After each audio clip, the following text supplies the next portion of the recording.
Right, welcome back. Right, ఇప్పటివరకు వచ్చినటువంటి ప్రధానమైనటువంటి వార్తలను మనం చూసాం. వార్తలకు సంబంధించి అదే అంశం సంబంధించి విశ్లేషణ కొనసాగుతుంది. బీఆర్ఎస్ సీనియర్ నాయకులు రాకేష్ గారు ఉన్నారు. నమస్తే అండి రాకేష్ గారు.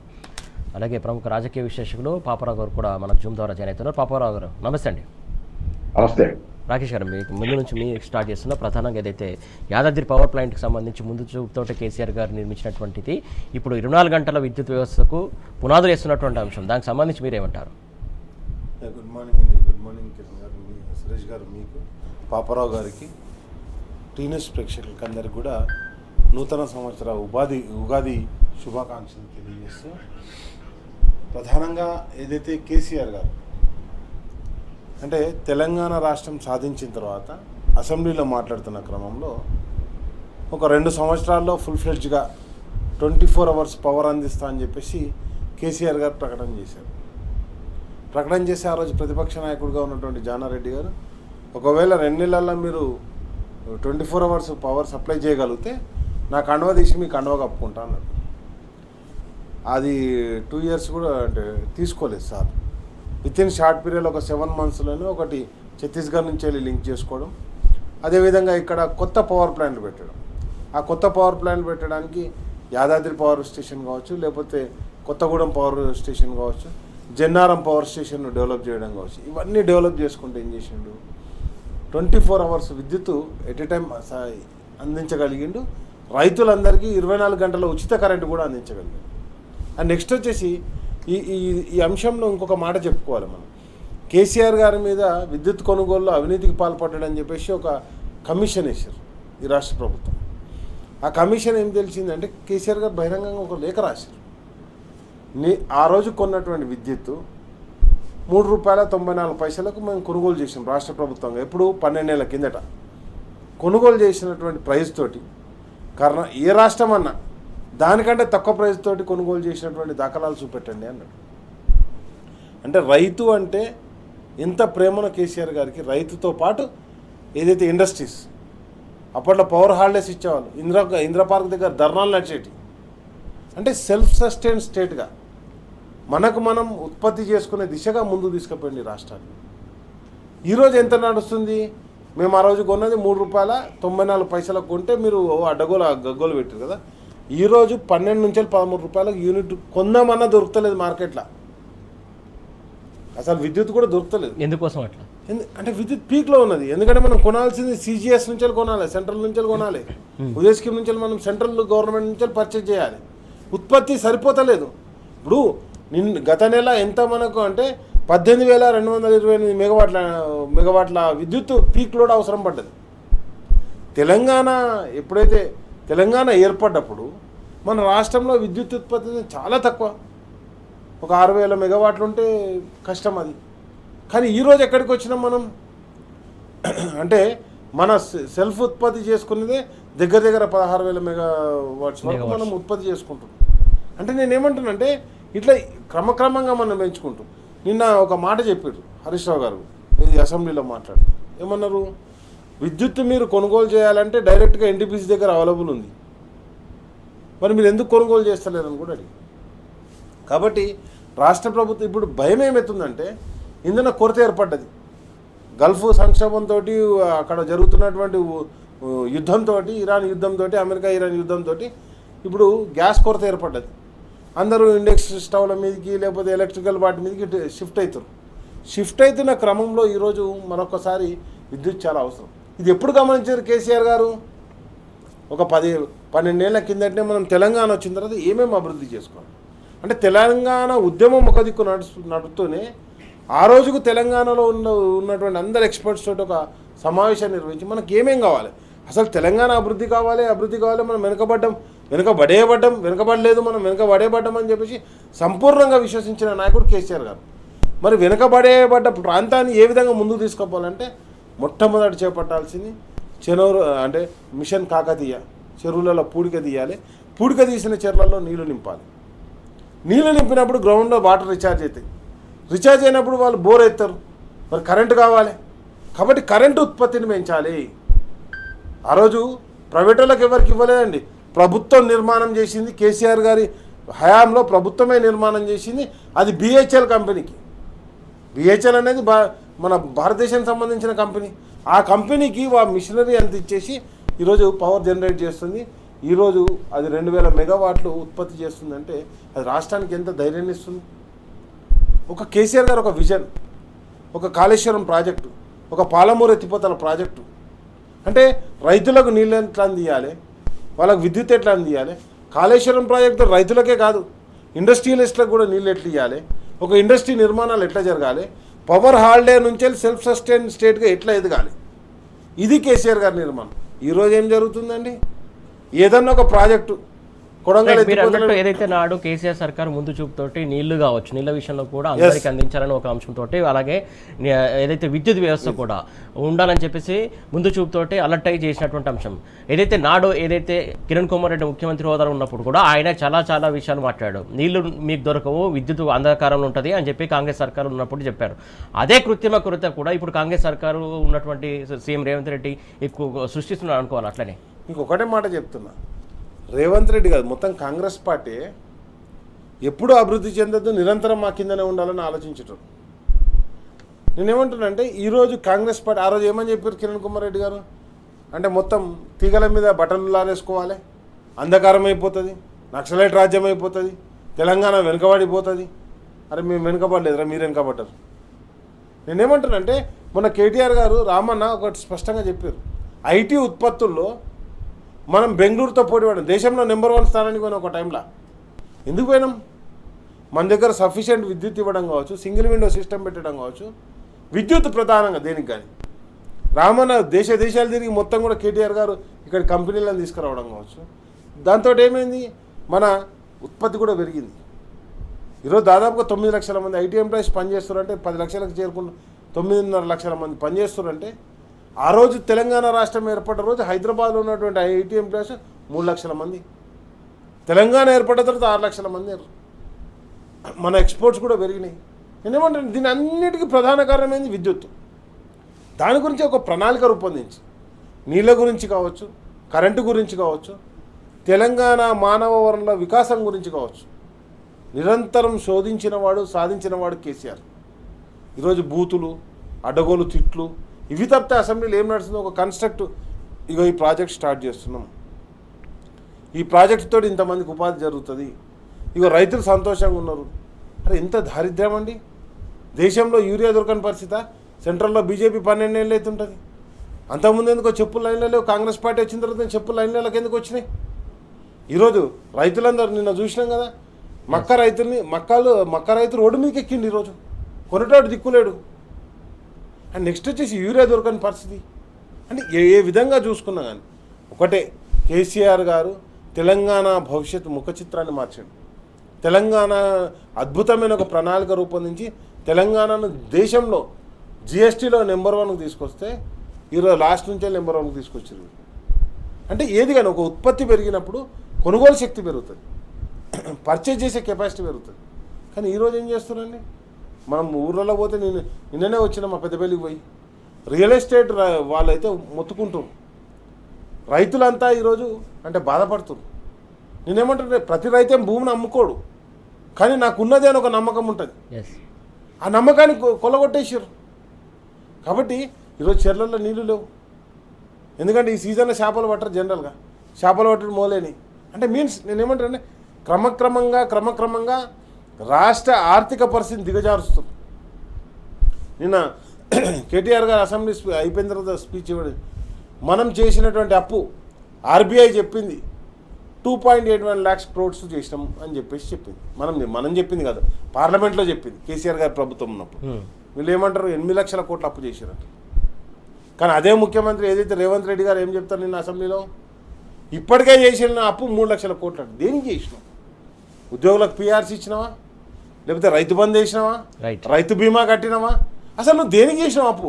ఓన్లీ రాహుల్ గాంధీకి ట్యాక్స్ కట్టడానికి చేస్తున్నావు అని చెప్పి చెప్పడం లేదు. కాబట్టి ఇదంతా క్రమంగా మనం గమనించినప్పుడు ఈరోజు మొత్తం దేశం మొత్తంలో కాంగ్రెస్ పార్టీని నడిపేయాలంటే మనం ట్యాక్స్ పేయర్స్గా మారిపోయినాం. ఓకే, తెలంగాణ రాష్ట్రం అనేది కాంగ్రెస్ పార్టీకి ఒక గ్రోత్ ఇంజన్గా తయారైంది తప్పితే తెలంగాణ ప్రజల ప్రగతికి గ్రోత్ ఇంజన్ కాలేదు. కాబట్టి ఇవన్నీ ప్రజలు గమనించడం జరుగుతుంది. నేను ఒకటే చెప్తున్నాను, కేసీఆర్ గారి పాలనలో ప్రజలు స్వయం సమృద్ధితో బతికారు. రైట్. కేసీఆర్ గారి పాలన ధైర్యంతో బతికి కరోనా టైంలో కూడా ఆ రోజు విద్యుత్ కోతలు లేవండి, ఎవరి ఇంటికాడ వాళ్ళు ఉండేసి వాళ్ళకు పని చేసుకున్నాం. అవును.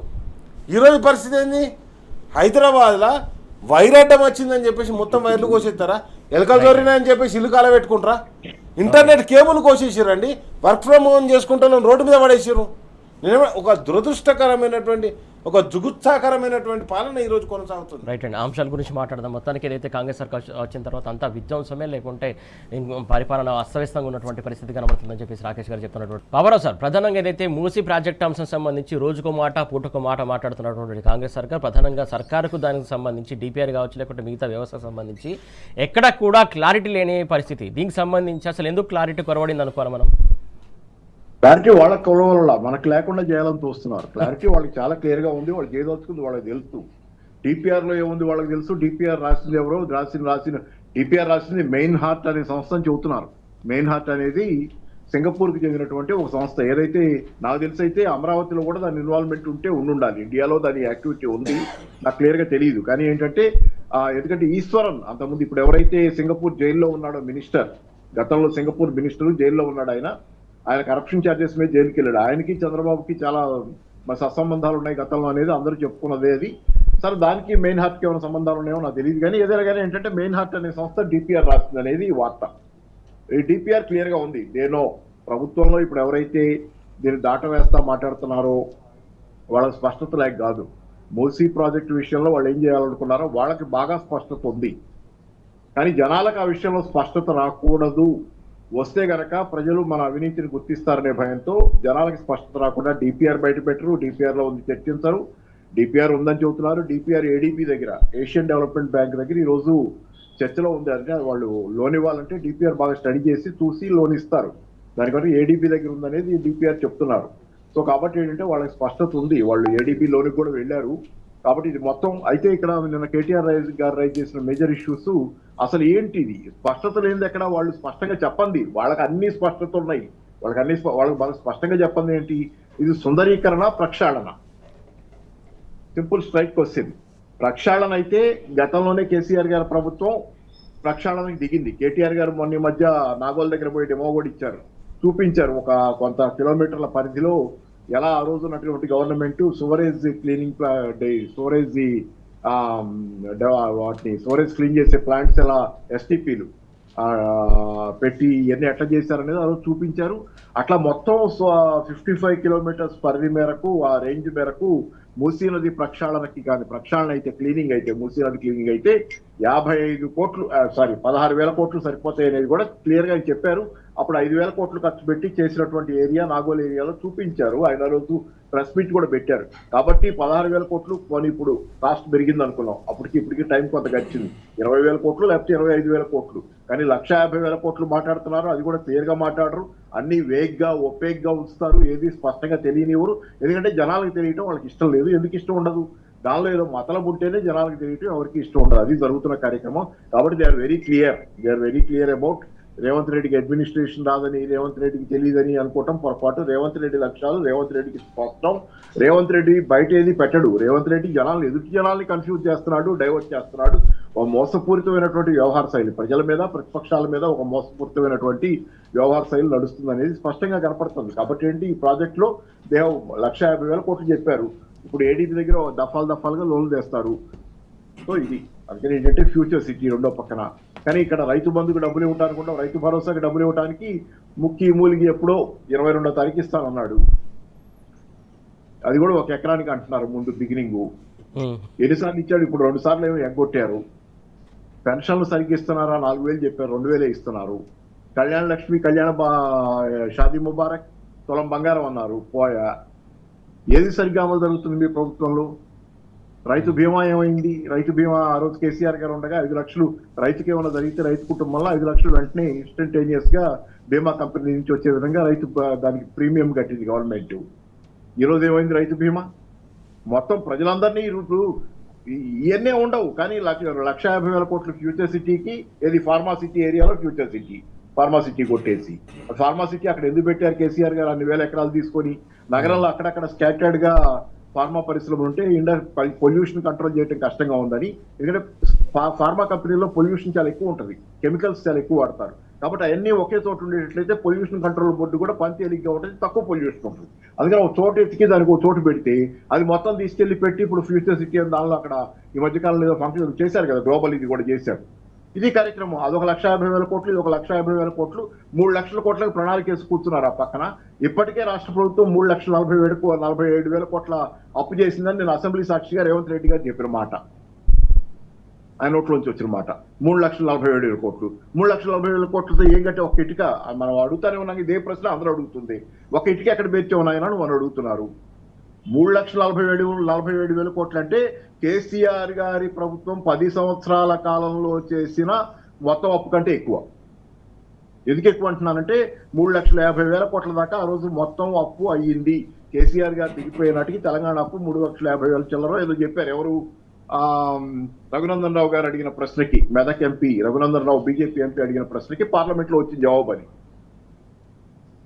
3 లక్షల అదే సుమారుగా 3,50,000-60,000 కోట్లు ఇది మొత్తం అప్పు అని. అయితే దానిలో వారసత్వంగా వచ్చిన అప్పు, రాష్ట్రం విడిపోయిన తర్వాత అప్పు కూడా పంచుకున్నాయి 2 రాష్ట్రాలు, అదొక 70,000 కోట్లు ఉంది. ఆ 70,000 కోట్లు తీసేస్తే మొత్తం అప్పు తెలంగాణది కేసీఆర్ గారు చేసిన అప్పు 2,80,000, 2,90,000 కోట్లు కేసీఆర్ గారి ప్రభుత్వం, కేసీఆర్ గారి అధికారంలోకి వచ్చినాక ఆయన చేసిన అప్పు అది. దాంతో కాళేశ్వరం చూపించారు, మిషన్ భగీరథ చూపించారు, మిషన్ కాకతీయ చూపించారు, విద్యుత్ ఇన్ఫ్రాస్ట్రక్చర్ ఇవాళ ఇందాక మన రాజేష్ మాట్లాడిన ఈ యాదాద్రి పవర్ ప్లాంట్ చూపించారు. ఎన్ని చూపించారు, ఎన్ని సంక్షేమ పథకాలు, ఎంత అభివృద్ధి అని చూపించారు 2,90,000 కోట్ల అప్పులు. కానీ ఈరోజు దాన్ని మించి అప్పు చేసావు, దాన్ని మించి ఎంత చేసావు? 40,000-50,000 కోట్లు అదనంగా చేసావు. 3,40,000 కోట్లు అప్పు చెబుతున్నావు. దీనిలో నువ్వేం చేసావు? నువ్వు సంక్షేమ పథకాలే అమలు చేయలేకపోతున్నావు. నువ్వు అదనంగా ఇస్తానన్నా వదిలేయి. 10,000 కోట్లు రైతు బంధు అంటే 15,000 కోట్లు రైతు భరోసా అన్నావు, నువ్వు అది ఇవ్వటల్లా. తులం బంగారం అన్నావు, ఇవ్వటల్లా. ఉన్న పథకాలు పోయా, 2,000 పెన్షన్ 4,000 చేస్తానన్నావు, ఇవ్వటల్లా. ఇన్ని పోయిన తర్వాత అసలు ఆ డబ్బులు ఎందుకు ఖర్చు అవుతున్నాయి, ఎక్కడ ఖర్చు అవుతున్నాయి? ఢిల్లీ రాహుల్ గాంధీ ఖజానాలకు పోతున్నాయా, లేకపోతే ఇక్కడ ఎవరి బొక్సాల్లోకి పోతున్నాయి? ఇవన్నీ పెద్ద స్కాములే కదా. నిరంతరం స్కాముల మీద బతుకుతున్న ప్రభుత్వం తప్పితే నేను మాట్లాడటం కాదండి. మీరు పోయి రోడ్డు మీద ఎవరినైనా మాట్లాడండి. ఇక నేను మాట్లాడుతున్నాను అనేది మర్చిపోండి. నేను మాట్లాడుతున్నాను, పోనీ నేను టీఆర్ఎస్ ఛానల్ టీ న్యూస్లో వచ్చి కూర్చున్నాను కాబట్టి మాట్లాడుతున్నాడు పాపారావు అనండి. కానీ రోడ్డు మీద పోయి నేను ఇదే మాట మాట్లాడుతున్నాను. ఎవరికైనా అనుమానం ఉంటే రోడ్డు మీద పోయి జనాలతో మాట్లాడండి, 5గురితో మాట్లాడి 10 మందితో మాట్లాడండి. ఎవరైనా కాదంటారేమో చూడండి. ఒక్క మనిషి అయినా రేవంత్ రెడ్డిని సమర్థిస్తాడేమో చూడండి. ఒక్క సామాన్యుడే కాదు, ఈరోజు ఈ రాష్ట్రంలో పారిశ్రామికవేత్తలు కానీ, రియల్ ఎస్టేట్ వాళ్ళు కానీ ఎవరు ఒక్క వర్గం అంటే ఒక్క వర్గం కూడా రేవంత్ రెడ్డిని సమర్థించే వాళ్ళు లేవు. రేవంత్ రెడ్డి కోటరీ మినహాయిస్తే, రేవంత్ రెడ్డి కోటరీలో ఉన్నటువంటి కొద్దిపాటి మంది ప్రయోజనాలు పొందుతున్న వాళ్ళు మినహాయిస్తే ఒక్కళ్ళంటే ఒక్కళ్ళు కూడా రేవంత్ రెడ్డి ప్రభుత్వాన్ని సమర్థించేవాళ్ళు లేరు. ఆ రకంగా ఉన్నటువంటి వ్యతిరేకతలో కూడా ఈ ప్రభుత్వం ప్రజాస్వామ్యం కాబట్టి ఇలా మనుగడ సాగుతుంది. కానీ ఇంకో చోట అయితే ఈడ్చవతల పడేసే ప్రభుత్వాల పరిస్థితి. అంత దారుణమైనటువంటి దుర్మార్గమైనటువంటి పాలన ప్రజలు భరించలేక అల్లల్లాడిపోతున్నారు. నోరు తెరిస్తే తిడుతున్నారు. మొహమాట పడే జనాలు కూడా, సామాన్య జనాలు జనరల్గా రాజకీయాల గురించి పెద్దగా వేరే వాళ్ళ దగ్గర నోరు తెరవరు. పెద్ద వర్గం పై వాళ్ళ దగ్గర అంటే మనం కొంచెం వైట్ కాలర్ వర్గమే కదా, మన దగ్గర నోరు తెరవరు. కానీ మన దగ్గర కూడా వాళ్ళు నోరు తెరిచి చెబుతున్నారు, కదిలిస్తే చాలు తిడుతున్నారు.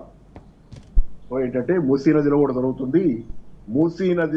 మూసీ నది ప్రక్షాళన పేరుతో, అది సుందరీకరణ పేరుతోనో ఇదేదో సింగపూర్ ఏదో చేయాలనుకుంటున్నారు. ఇది ప్యారిస్ లాగో దీనిలాగో చేయాలనుకుంటున్నారు. ముందు హైదరాబాద్గా ఉంచండి. హైదరాబాద్ని 3 ముక్కలు చేసి సర్వనాశం చేసి విశ్వనగరంగా అవుతున్నటువంటి, విశ్వనగరంగా డెవలప్ అయ్యి, అరే కేటీఆర్ గారు ఉండగా హైదరాబాద్లో కేటీఆర్ గారు ఐటీ మినిస్టర్గా ఉండగా హైదరాబాద్లో ప్లాట్ఫామ్ల దగ్గర నుంచి రకరకాల అవకాశం కొత్త, అంతకుముందు ప్లాట్ఫామ్లన్నీ ఆక్యుపైడ్ అయితే చాలా కొత్త ప్లాట్ఫామ్లు వచ్చినాయి. చాలా ఏరియాలో చాలా డెవలప్మెంట్, బస్ స్టాపుల్లో ఆధునికీకరణ, అలాగే మీరు చూస్తే సైకిల్ పాత్వేస్ కూడా వచ్చినాయి చాలా చోట్ల. ఇన్ని అద్భుతంగా హైదరాబాద్ నగరం అసలు ఎంత అద్భుతమైన కళ్ళ పండగగా ఇక్కడ కదా బతకాల్సిందని. హైదరాబాద్ దేశంలో అత్యుత్తమైన నగరాల్లో, జీవించడానికి అత్యుత్తమ నగరాల్లో పూణే, హైదరాబాద్ పదే స్థానాలు మార్చుకుంటుండే. అంత గొప్ప దీనికి తెచ్చిందని దీన్ని సర్వనాశం చేసి, దీన్ని మొక్కలు చేసి ఎక్కడో ఫ్యూచర్ సిటీ కడతా అంటే మహానుభావుడు. ఈయనకి ఫ్యూచర్ ఉందా రాజకీయాల్లో? ఈయనకి ఎట్టి పరిస్థితుల్లో ఫ్యూచర్ లేదని తెలంగాణ జనాలు తేల్చేశారు. కాబట్టి ఆ ఫ్యూచర్ సిటీ హైదరాబాద్ లో కూడా ఆయన ఉండలేడు రాజకీయాల్లో ఉండాలనుకుంటే. ఎక్కడే ఎత్తుకోవాల్సింది. ఎందుకంటే ఒకప్పుడు ఎప్పుడో బ్రిటన్ ఎంపీ చెప్పాడు, నేను ఇప్పుడు నా నియోజకవర్గంలో జనాల్ని మోసం చేస్తున్నాను, పర్వాలేదు వాళ్ళు నన్ను ఏమనుకున్నా పర్వాలేదు, ఎందుకంటే నెక్స్ట్ ఇంకో నియోజకవర్గాన్ని ఎత్తుకుంటాను అన్నాడు. పోయి ఇంకో రాష్ట్రాన్ని ఎత్తుకోవాలి రేవంత్ రెడ్డి ఇట్లాంటి పనులు చేయడానికి. ఈ రాష్ట్రం సాగదిక. Okay sir. Thank you. Rakesh garu, ప్రధానంగా సార్ పాపరావు సార్ చాలా అంశాలు ప్రస్తావించాడు. ఫ్యూచర్ సిటీ కావచ్చు, లేకుంటే తెచ్చిన అప్పు ఏం చేస్తున్నావు, ఏ పథకానికి పెట్టావు, ఏ పథకం సరిగా అమలు చేస్తున్నావు, దాంతో పాటుగా ముఖ్యంగా చూసుకున్నట్టయితే ఉన్న సిటీని నాశనం చేసి ఫ్యూచర్ సిటీ పేరు మీద అక్కడ డేరా కట్టి డేరా వీకేసి ఈ లక్షల కోట్లను ఎక్కడ పెడుతున్నట్టు పెట్టుబడులు తీసుకొచ్చిన అంశం చెప్తున్నారు. ఎక్కడ పెట్టుబడులు వచ్చాయి, ఎక్కడ కంపెనీ ఓపెన్ అయింది, దానికి సంబంధించి ఏది అనేది ప్రస్తావిస్తారు. మీరేమంటారు? ఇప్పుడు ప్రధానంగా నిన్న జరిగినటువంటి చర్చలో కేటీఆర్ గారు రామన్న ఏం చెప్పారు, అసలు మూసి మీద నువ్వు ఒక డిపిఆర్ తయారు చేసినావా, ఇండ్లు కూలగొడుతున్నావు. నిన్న అది మంత్రి గారేమో సమాధానం ఇస్తూ 4,000 ఇండ్లు మాత్రమే 1,400 ఇండ్లు మాత్రమే పోతాయని చెప్పిండు. మరి మీరు ఇచ్చిన గెజిట్లనేమో 10,000 ఇండ్లు పోతాయని చెప్పారు అని చెప్పేసి స్పష్టంగా ఒక సమాధానం అడిగారు. అండ్ నెక్స్ట్ వచ్చేసి నేను ఏమంటానంటే, కేటీఆర్ గారు ప్రజెంటేషన్ ఏదైతే హిమాయత్ సాగర్లో ఆ బండి కిందనే ఇచ్చారు, ప్రజెంటేషన్ ఇచ్చారు. గతంలో చేసిన ప్రణాళికలు చూపెట్టడం జరిగింది, అభివృద్ధి చేసినటువంటి పార్కులను కూడా చూపెట్టడం జరిగింది. మొత్తం మూసి రెనోవేషన్ మొత్తం కూడా ఏవి ఒక 32 STPల నిర్మాణంతో సహా మొత్తం కలుపుకుంటే ఓన్లీ రోడ్ల నిర్మాణానికే, అంటే ఏదైతే ఒక మెయిన్ కారిడార్ నిర్మిద్దామనుకో, ఎక్స్ప్రెస్ వే నిర్మిద్దామనుకో, దానికే 10,000 కోట్లు అయినా కానీ మూసి మొత్తం ప్రక్షాళన కలుపుకుంటే ఒక 7 నుంచి 8,000 కోట్లు అయితే అంతకంటే ఎక్కువ మొత్తం కలిపి 16,000 కోట్లతోటి డిపిఆర్ తయారు చేసినారు. ఆ 16,000 కోట్ల డిపిఆర్ ప్రభుత్వం దగ్గర ఉన్నది, కానీ 1,50,000 కోట్లకు ఎందుకు పోయింది ఇది? అండ్ నెక్స్ట్ వచ్చేసి మీకు రుణము రాలే. ఇప్పుడు నిన్న మాట్లాడుతుంటే గమ్మత్తైన విషయం అండి, అసెంబ్లీలో మాట్లాడుతుంటే మంత్రి గారు ఒక దిక్కేమో వాళ్ళ alliance MLA CPI MLA Kunamneni Sambasiva Rao garu అంటారు, ఏ మంత్రిని అడిగినా పైసలు లేవంటున్నారని ఆయన చెప్తాడు అసెంబ్లీలో. నిన్న శ్రీధర్ బాబు గారు చెప్తూనే అయితే ఏషియన్ బ్యాంక్ నుంచి వెళ్ళి తీసుకుంటాం, లేకపోతే పీపీఏ మోడల్లో పోతామంటాడు. అంటే ఇప్పటికి కూడా కన్ఫర్మ్ కాలే, అసలు నువ్వు ఎట్లా డెవలప్ చేస్తావు ఒక క్లారిటీ లేదు. ఫస్ట్ అయితే కూలగొడదాం, ఆ తర్వాత చూద్దాం. ఇదేం పద్ధతి అండి? ఒక ప్రభుత్వానికి ఒక క్లారిటీ లేకపోతే అసెంబ్లీలో సమాధానం చెప్పేటప్పుడు నీ గెజిట్ ఏమి ఇచ్చినావో, నువ్వు జరుగుతున్నది ఏందో చెప్పకపోతే, ఇక రాగానే ముఖ్యమంత్రి గారు వచ్చారు, సాయంత్రం పొద్దుకిన తర్వాత వచ్చారు, 5-6 గంటలకు వచ్చిండు. వచ్చిన తర్వాత ఏముంటుంది, అంత బూతులే, రావాలి కేసీఆర్ని తిట్టాలి, కేటీఆర్ని తిట్టాలి, వెళ్ళిపోవాలి అంతే అని ఏమైనా ఉన్నది ఆయన ముచ్చటే? అసలు ఏమైనా చెప్పిండా? అరే ఈ రాష్ట్రంలోకి ఈ పథకం అమలు అవుతుంది. మొన్న ఒక సభలో మాట్లాడుకుంటూ చెప్తాడు, రైతు బంధు ఎత్తానా, రైతులకు పడతాలేదో తెలియదు, రుణమాఫీ చేసినా అయిందో కాలేదో తెలియదు. ఇప్పుడు నిన్ననే మాట్లాడండి అసెంబ్లీలో, 20,000 కోట్ల రూపాయలు రైతు రుణమాఫీ చేసినా అన్నాడు. మరి చేసినప్పుడు ఎక్కడైనా కాగితం చూపెట్టాలి కదా? రామన్న స్పష్టంగా అడిగిండు, మీరు ఏదైతే ప్రకటన చేస్తారో బట్టి విక్రమార్క గారు మహిళలకు ఏది మొత్తం బ్యాంకులతో లోన్లు ఇప్పించినా అని అన్నాడు. అరే నువ్వు ఇప్పించినట్టు కాగితం చూపిస్తే నేను రాజీనామా చేసిపోతా అన్నాడు. వడ్డీ లేని రుణాలు, నేనేమంటాను, వడ్డీ లేని రుణాలు నువ్వు ఇప్పించినా అని చెప్పేసి ఎక్కడి నుంచో ఒక కాగితం చూపెట్టు, నేను ఇప్పుడే రాజకీయాల నుంచి తప్పుకుంటా అన్నాడు. ఇక అంతకంటే పెద్ద మాట ఏమనాలి? అండ్ నెక్స్ట్ వచ్చేసి ఇంతకుముందు పాపరావు గారు కూడా ఒక గొప్ప మాట చెప్పిండు, ఈ కాన్స్టిట్యూన్సీగా బ్రిటన్ ఎంపీ కాదన్న మన సీఎం గారు కూడా అంతే, కొడంగల్ వెళ్ళిపోయాగానే ఇలా మల్కాజ్గిరి వచ్చాడు, మల్కాజ్గిరి నుంచి మళ్ళీ కొడంగల్ పోయాడు, మళ్ళీ రేపు పొద్దుగాల ఏ కాన్స్టిట్యూన్సీ పోతాడో తెలియదు. అలా మామ కూడా అట్లే ఉండే, ఇది జైపాల్ రెడ్డి సాబ్, ఆయన ఒక కాన్స్టిట్యూన్సీలో పోటీ చేసినా కానీ మళ్ళీ పోటీ చేయకపోతుండే, అట్లనే ఈయన కూడా తయారైండు. కాబట్టి నిరంతరం ప్రజలను మోసం చేసి మనుగడ సాగిద్దామని ఆలోచిస్తుంది తప్పితే ఎక్కడ కూడా ప్రజలకు సేవ చేసి తద్వారా ఒక అద్భుతమైన ప్రగతిని చూపిద్దామని చెప్పేసి అక్కడ కూడా ఆలోచించట్లేదు. నిన్న జరిగినటువంటి స్పష్టమైన చర్చ అది మూసీ మీద కావచ్చు, ప్రభుత్వ పథకాల మీద కావచ్చు. అరే 6 గ్యారెంటీలు మీరు ఏదైతే హామీ ఇచ్చారో అవి ఏవేవి అమలవుతున్నాయో చెప్పుర్రంటే చెప్పలేకపోయారు వాళ్ళు ఇచ్చిన హామీలు కూడా గుర్తులేదు. అప్పుడు బట్టి విక్రమార్క గారు చెప్పారు, ఈ గ్యారెంటీ కార్డు మీ ఇంట్లో పెట్టుకోండి, 100 రోజుల్లో మీకు అమలవుతుందని. 100 రోజులు కాదు, 800 రోజులేండి, ఏ గ్యారెంటీ కార్డు లేదు. పిఆర్సీ రాగానే ప్రకటిస్తామన్నారు, ఇప్పటివరకు దిక్కు లేదు. అంటే నేనేమన్నా 2.5 years అవుతుంది, ఇంకా మీ చేతులు ఉంది 1.5 year. ఇంకో 1 year మొత్తం ఎలక్షన్లలో పోతుంది. ఇప్పుడు మళ్ళీ ఉంటారా అంటే ఇప్పటికి 70 సార్లు ఢిల్లీకి పోయి ఇచ్చారు. ఇప్పుడు కర్ణాటక పోతారు, కేరళ పోతారు, ఇక్కడెక్కడ ఎలక్షన్లు అవుతున్నాయి అక్కడ ఆ రాష్ట్రాలు తిరుగుతుంటారు వీళ్ళు. ఇప్పుడు ఏమన్నాడు మొన్న కాంగ్రెస్ వాళ్ళ మీటింగ్ పెట్టుకొని, ఒకవేళ రాహుల్ గాంధీ అడిగితే 1000 కోట్లు కట్టడానికి రెడీగా ఉన్నాను. ఆల్రెడీ మంత్రులకు టార్గెట్ ఇచ్చిండు మనిషికి 100 కట్టాలని. అందుకే వెలుగుమట్ల కూల్చివేతలు, అందుకే ఈ దోపిడీ ఎంత కొనసాగుతుంది. కాబట్టి ఇక్కడ స్పష్టంగా మనకు తెలుస్తుంది ఏంటంటే, కాంగ్రెస్ పార్టీ వచ్చినప్పటి నుంచి ఒక స్టాండర్డ్గా నిన్న అసెంబ్లీ జరిగినప్పుడు కూడా వాళ్ళ సమాధానాలన్నీ కూడా మోసపూరిత సమాధానాలు తప్పితే ఎక్కడ కూడా ఇప్పుడు గవర్నర్ స్పీచే సక్కలేదు, లాస్ట్ ఇయర్కు ఈ ఇయర్కు సంబంధం ఉండదు. బయట మంత్రులు ప్రకటన చేసిన దానికి లోపలికి వచ్చిన తర్వాత సభలోకి వచ్చిన తర్వాత ప్రకటనలకు సంబంధం ఉండదు. ఇంకేమంటే నేను తొక్కుకుంటూ వచ్చినట్ట. ఎవరిని తొక్కినావు? నువ్వు కంపల్సరీ తొక్కినావు. తెలంగాణ ఉద్యమం జరిగేటప్పుడు మా తెలంగాణ ఉద్యమకారులను తొక్కినావు. తెలంగాణ వచ్చిన తర్వాత ఈ రాష్ట్ర భవిష్యత్తును తొక్కినావు. ఈరోజు కంప్లీట్గా రాష్ట్రాన్ని ఆయన చంద్రబాబు నాయుడు మాట్లాడిన మాటలు మన అసెంబ్లీలో ఎందుకు మాట్లాడతాడండి? 2 పిల్లలు కాదు 3 పిల్లల్ని కనాలి, 4 పిల్లల్ని కనాలి అని చెప్పేసి సేమ్ చంద్రబాబు అక్కడ ఏం డైలాగ్ చెప్తాడు, ఈయన అక్కడ అదే డైలాగ్ చెప్తాడు. సరే కనమన్నావు, కంటాడు. మరి ఇంట కనమని చెప్పరాదు. ఒక్కడే మనవాడు ఎందుకు? నీకు ఒక్కదే బిడ్డ కదా, ఒకటే మనవాడు ఎందుకు? ఇంకో 4 కనురు ఎవరొద్దన్నారు? ఏమంటాడంటే ఇంకా దానికి ఏది పడితే అది మాట్లాడతా, ఎట్లా పడితే అట్లా మాట్లాడతా. నీ ఒకటి భాష, నువ్వు ఒక ముఖ్యమంత్రి, ప్రజలకు శోభనీయాలి, నీ స్పీచ్ అద్భుతంగా ఉండాలి. తొక్కుతా పేగులు మెడలు వేసుకుంటా గీదా భాష? గోళీలు ఆడతా, తొండలు జొర్ర కొడతా, అంతకు తప్పితే నువ్వు చెప్పింది ఏంది? ఇక కొడంగల్ లిఫ్ట్ ఇరిగేషన్ నేను రాగానే ఫౌండేషన్ వేసిన, కంప్లీట్ అయింది. పాలమూరు ఎత్తిపోతలకు మా మామ పేరు పెట్టుకున్నా, జయపాల్ రెడ్డి గారి పేరు, అది కంప్లీట్ చేసిన. ఫ్యూచర్ సిటీ అన్నా నిర్మాణం జరుగుతుంది, స్పోర్ట్స్ సిటీ అన్నా నిర్మాణం జరుగుతుంది, ఇంటీరియర్ స్కూల్ అన్నా నిర్మాణం జరుగుతుంది. ఏది నీ నిర్మాణం? ఈయన తొక్కింది ఏంటంటే రైతు బంధుని తొక్కేసిండు, ఆసరా పింఛన్లను తొక్కేసిండు, కేసీఆర్ కిట్టును తొక్కేసిండు, అమ్మాయి పుడితే 13,000, అబ్బాయి పుడితే 12,000 తొక్కేసిండు. ఈయన తొక్కిన రైతు బీమాని తొక్కేసిండు. రైట్. నేను ఏమంటానంటే ఈయన తొక్కుకుంటూ వచ్చింది, ఈ విధంగా తొక్కుకుంటూ వచ్చిండు, ప్రజల జీవన విధానాన్ని తొక్కుకుంటూ వచ్చిండు. ఈయన మంత్రులు, ఈయన ఆధ్వర్యంలో ఎమ్మెల్యేలు ఎవరు ఏం మాట్లాడుతున్నారో తెలియదు. గాంధీ భవన్లో ప్రమాణ స్వీకారం అయితే డ్రామాలను దూషిస్తారు. దూషించడానికి పొలిటికల్ పార్టీ ఉన్నది.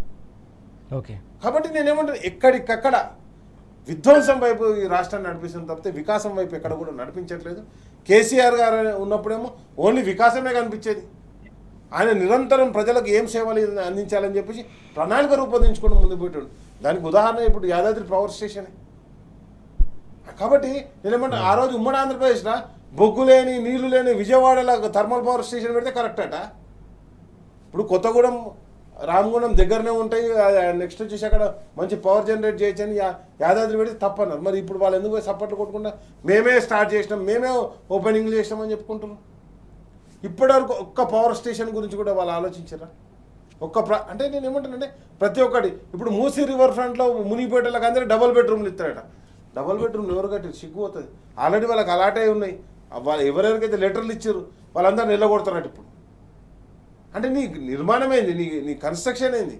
అంటే కొత్త ఇల్లు కట్టిస్తా కాదు, ఆ ఇళ్ళలో ఉన్న నిలగొడితే కొత్త తీసుకొచ్చి దానిలో చేంజ్ చేస్తా. రైట్ అండి. ఇది అంటే ఏం నడుస్తుంది ఇది? అంటే కాబట్టి ఇదంతా కూడా ప్రజలు గమనిస్తున్నారు.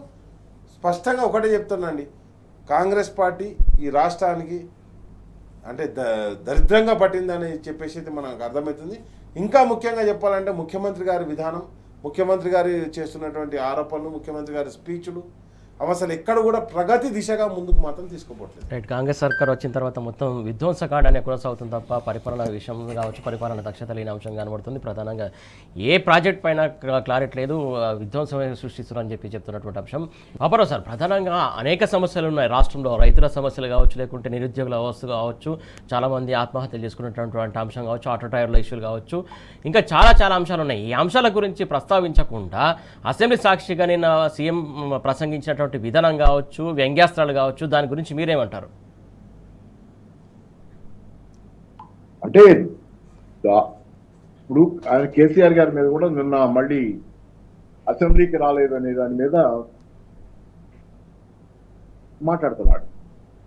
కానీ ఆయన మాటలు వినటానికి అంటే అంత సంస్కృత భాష, అంత గొప్ప ఉదాత్తమైన భాష వినటానికి అసెంబ్లీకి వచ్చి ఎదురుగా కూర్చొని విని మన పరిస్థితిని కూడా దిగదార్చుకోవాల్సిన అవసరం లేదు. ఎందుకంటే కొంతమందితో ఆ భాషలో మనం మాట్లాడలేము, వాళ్ళ భాషలో మనం మాట్లాడలేము.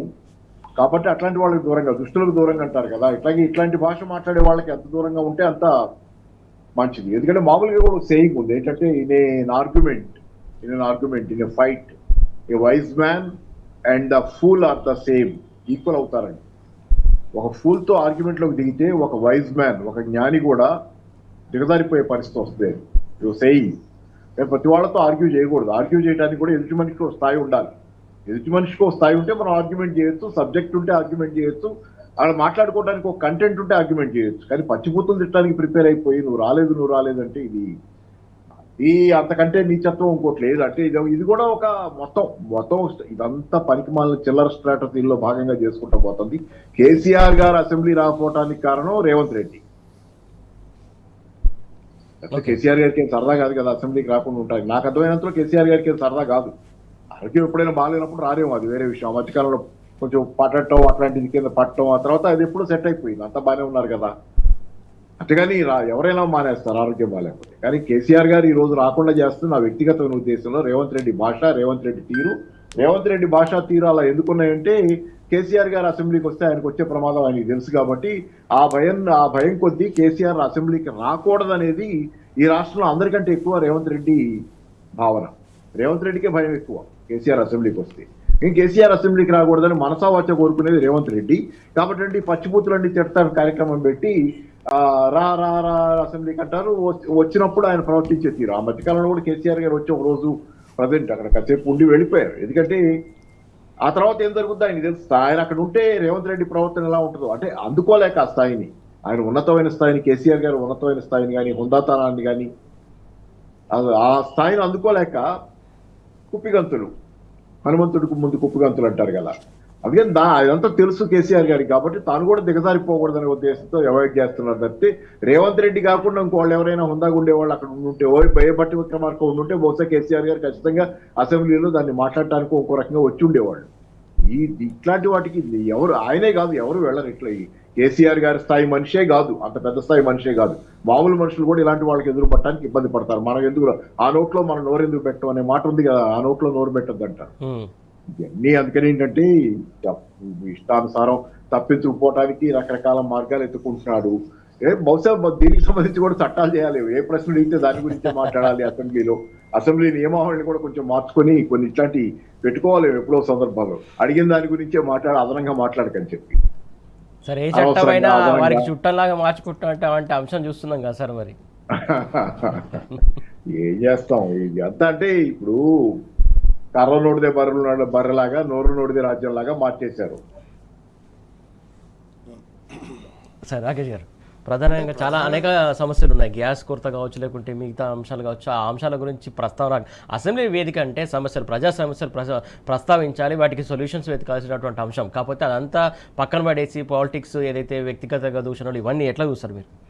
సరే, ఇప్పుడు ప్రధానంగా ఉన్నటువంటి సమస్యలు ఏంటి? ఒకటి గ్యాస్ కొరత. దరిద్రం ఏంటంటే 12 సంవత్సరాల తర్వాత గతంలో ఆ పార్టీ చేసింది, ఈ పార్టీ చేసింది అని చెప్పి బీజేపీ పార్టీ ఒక 10 నెల రోజులకు గ్యాస్ కూడా మన దగ్గర స్టాక్ లేదు. మరి ఏం చేస్తుర్రా అంటే ఏం చేస్తారో అర్థం కాదు వాళ్ళ. ఇక్కడ అక్కడ కాదు, అయోధ్యలో నిత్యాన్నదానాన్ని బంద్ చేశారు. అంటే గుళ్ళల్లో, నేను చెప్పేది హోటళ్ళల్లో కాదు చెప్పేది, హోటళ్ళు ఎట్లయినా బంద్ అవుతున్నాయి, హోటళ్ళు రోడ్ల మీదకి వస్తున్నాయి కానీ లేదు. అదేవిధంగా గ్యాస్ సిలిండర్లు కూడా కొరత ఏర్పడ్డది. మళ్ళీ కట్టెల పైకి పోవాల్సినటువంటి దుస్థితి ఏర్పడుతుంది. అండ్ నెక్స్ట్ వచ్చేసి నేను ఏమంటే ఒక దిక్కు కేంద్రం విఫలమవుతుంది, ఇంకో దిక్కు రాష్ట్రం విఫలమవుతుంది. ఈరోజు మనం చూస్తుంది గ్యాస్ కష్టాలే. నెక్స్ట్ చూస్తే ఇప్పుడు మొన్న సీజన్లో అంటే ఈ ఎండాకాలం వేసంగి సీజన్లో దగ్గర 10,70,000 మెట్రిక్ టన్నుల యూరియా మనం వాడినాం. నెక్స్ట్ సీజన్లో మన వానాకాలం సీజన్ వస్తే క్రాప్ పెరుగుతుంది కదా, దగ్గర 12 లక్షల మెట్రిక్ టన్నుల యూరియా కావాలి. ఆ యూరియాకి ప్రిపరేషన్ ఏంటంటే లేరు. ఇప్పుడు లేఖలు రాస్తున్నాం, మేము లెటర్ రాస్తున్నాం అంటారు. అరే లెటర్ రాస్తే కదా అబ్బా, పైసలు కట్టాలి కదా కంపెనీకి పైసలు కడితేనే కదా మనకు యూరియా వచ్చేది. ఆ యూరియా లేదు ఈరోజు. నెక్స్ట్ వచ్చేసి ఏంటంటే గ్యాస్ లేదు. నెక్స్ట్ వచ్చేసి మొత్తం ఉన్నటువంటి రియల్ ఎస్టేట్ మార్కెట్ మొత్తం పడిపోయింది. పంటలు ఇప్పుడు మక్కలు కొంటోళ్ళు లేరు. ఇంకొక 15 రోజులు అయితే వరి కూడా మనకు కోతకు వస్తుంది. బాయిలకాడిది ఆల్రెడీ కోతకు వచ్చింది. కాలువ పంటి ఉండేది, చెర్ల కింద ఉండేది మాత్రం కొంత అంటే టైం పడుతుంది. బాయిలల్లో ఎవరైతే నీళ్లు పెట్టుకోగలిగిరో మోటార్లు ఉన్నాయో వాళ్ళంతా కూడా ఈరోజు కోతలకు వచ్చేసినాయి. ఇప్పుడు మళ్ళీ వరి కూడా వస్తుంది. మరి కొననికి ఏది? నెక్స్ట్ వచ్చేసి మేము 500 బోనస్ ఇచ్చినామంటారు. అరే ఎన్ని పైసలు ఇచ్చినావు లెక్క చూపెట్టబ్బా. ఎంతసేపు చెప్పినా కానీ నువ్వేమంటున్నావు? నేను ఇచ్చినా. ఎవరికి ఇచ్చినావు? ఏడిచ్చినావు? పెన్షన్ లేక కొడుతున్నావు, పైసలు లేవంటున్నావు. మరి పైసలు లేని కాడ మరి తీసుకొచ్చిన 3 లక్షల కోట్ల అప్పు ఏం చేసినావు? ఎవరికి కట్టినావు? కాబట్టి ఇదంతా కూడా ఒక దోపిడీ నడుస్తుంది. అభివృద్ధి లేదు, రైతు లేడు, ఉద్యోగి లేడు, పిఆర్సీ లేదు, డిఏ లేవు, సరెండర్ లీవ్ లేవు, అన్ని మొత్తం ఎక్కొట్టిరు. ఏడికి వచ్చిరంటే ఏదైతే ఈరోజు ఉద్యోగులు ప్రభుత్వ ఉద్యోగులు ఈ జీతం ఇస్తే చాలు అనే కాడికి వచ్చారు. కేసీఆర్ మీదనేమో పాపం డిమాండ్లు చేసారు వాళ్ళు, మాకు ఇది కావాలి, హెల్త్ కార్డు వస్తలేదు, వాళ్ళంతా కూడా హాస్పిటల్ అవుతారు, వాళ్ళకు కనీసం హెల్త్ కార్డు కూడా పనిచేస్తలేదు, ఆరోగ్యశ్రీ కార్డు పనిచేస్తలేదు, బీసీ ఫీజు రియంబర్స్మెంట్ అయితే బంద్ చేసారు. నేను తలసాని శ్రీనివాస్ యాదవ్ గారు 10,000 నువ్వేన్నావు కదా 1,00,000 కోట్లు పెడతామని చెప్పేసి ప్రతి బడ్జెట్లో 20,000 కోట్లు, అరే 10,000 కోట్లన్నా పెట్టని బతిమలాడుతుండు. నేనేమంటాను, బీసీ ఫీజు రియంబర్స్మెంట్ ఇయ్యాక 3 ఏళ్ళు అవుతుంది, ఇప్పుడు మళ్ళీ ఎగ్జామ్స్ అయిపోగానే సర్టిఫికేట్లు తీసుకొని పోతారు, పైసలు కడితే ఇస్తా అంటారు. అంటే ఎంత దుస్థితికి దిగారింది. కాబట్టి మొత్తం కూడా ఈరోజు ప్రభుత్వం అన్ని రంగాల్లో విఫలమైందని చెప్పేసి ప్రజలకు కూడా అర్థమవుతుంది. కానీ తప్పదు కదా, రికాలింగ్ సిస్టమ్ లేదు కదా మన దగ్గర. ఇప్పుడు రికాలింగ్ ఇచ్చినా కానీ వెంటనే రికాల్ చేసేసి మళ్ళీ కేసీఆర్ గారిని ముఖ్యమంత్రిగా చూడాలని ప్రజలు ఆతృతతో ఉన్నారు. నెక్స్ట్ అంటే ఏం జరిగినా కానీ నేను ఏమంటానంటే ప్రజలు మాత్రం అంటే కేసీఆర్ గారి పాలన ఎట్లుండే ఒక కంపారిజన్కి వచ్చారు. ఎందుకంటే గతంలో మొత్తం మనం ఆంధ్రలో పరిపాలించారు, ఆంధ్ర పరిపాలన కొనసాగింది. ఒక తెలంగాణ వ్యక్తి తెలంగాణ మీద చావు ఉన్నాడు, తెలంగాణ అంటే ప్రేమ ఉన్నాడు, పరిపాలించినప్పుడు ఏ విధంగా ఉండే ఒక అద్భుతమైనటువంటి పరిపాలన చూసారు. ఈరోజు కూడా చెప్తున్నా, రామన్న కేటీఆర్ గారు ఏ విదేశీ పర్యటనలకైనా పోని, టూర్కి పోని, మా తెలంగాణలో పెట్టుబడులు ఎట్టుండు అంటారు. మనమే ప్రభుత్వంలో లేం కదా, పెట్టుబడులు ఇక్కడనే పెట్టుడు అంటారు. ఎందుకు అంటే తెలంగాణ అంటే ఒక ప్రేమ, తెలంగాణ అంటే ఒక సోయి. ఈ గడ్డ బాగుపడితే మా బతుకులు బాగుపడితే, ఇక్కడ ప్రజల జీవన విధానం బాగుపడితే అని ఒక ఆతృత, ఒక పోరాట పటిమ.